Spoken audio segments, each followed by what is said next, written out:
እንቅረጻት። በጨለማ አዳማችን ትመስላለች። ወደ ቤተ ክርስቲያን እየሄድን አያቸው። አዳማ ማለት እጅ ናት። በሌሊት ጨረቃው ነው የምትመስለው ማርያም።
በነቢያት የተነገረው እሙን የሆነበት የተፈጸመበት አምላክ ከሰማይ ወርዶ ሰውን ለማዳን ከሰው ተወልዶ በምድር ላይ ተመላልሶ ሰውን ለማዳን ደግሞ በመስቀል ላይ ሆኖ ስጋውን ቀርሶ ደሙን አፍሶ በ11 ሰዓት ወደ መቃብር ወርዶ በሶስተኛው ቀን ዛሬ ሙታንን ድል አድርጎ ከመቃብር የተነሳበት ዕለት ነውና እንኳንም አደረሳችሁ። አመስግኑት እግዚአብሔር።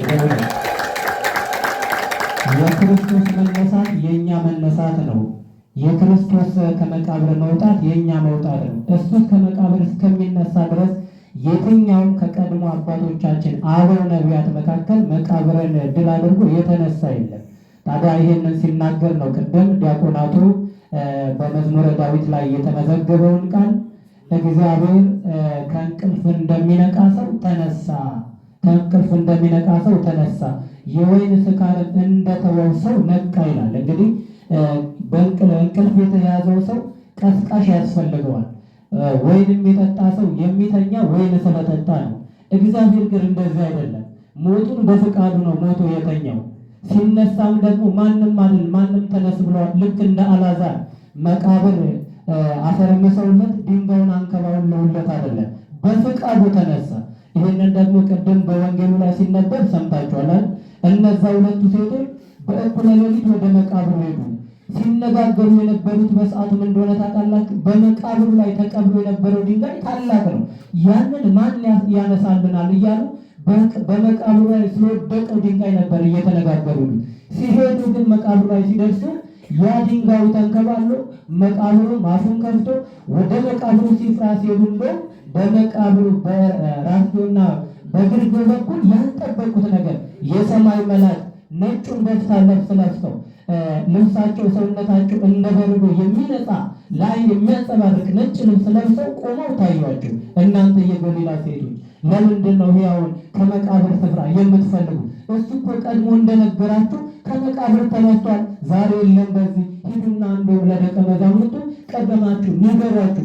የመጀመሪያው ምስራች የትንሣኤው ምስራች ያዩ ቅዱሳን ሴቶች ሄደው ለሐዋርያት የተናገሩ የትንሣኤውን መነሳት ለሐዋርያት ያበሰሩ ድንጋዩ የተንከባለለበት። ስለዚህ ቅዱስ ዳዊት ከእንቅልፍ እንደሚነቃ ሰው ተነሳ ሲል ያ ሰው በእንቅልፍ ያዘው ሰው ቀስቃሽ ያስፈልገዋል።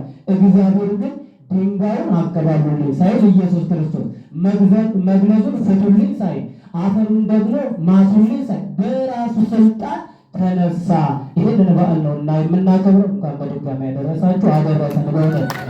አዎ ስለዚህ ክርስቶስ ሲነሳ ልባችን ሊነሳ ያስፈልጋል። ኦርቶዶክሳውያን ልባችን ከክርስቶስ ጋር ሊነሳ ያስፈልጋል። አሁን ተነስተናል። አሁን ከክርስቶስ ጋር ተነስተናል። አሁን ያለ ዘመናት ሁሉ የሰው ልጅ ሲገል የነበረው ገዳይ ሞት ዛሬ ተገሏል። እሱ ሲነሳ ገዳይ የነበረው ደግሞ ተገሎ ወደ መቃብር ወርዷል እና አምላካችን ቅዱስ እግዚአብሔር በትንሣኤው በጾሙን በሰላም አስፈጽሞ ትንሣኤውም ደግሞ ገልጾልን አሳይቶን ለሐዋርያት እንደታያቸው አምላካችን ቅዱስ እግዚአብሔር በረድኤትና በምሕረት ለሀገራችን ለኢትዮጵያ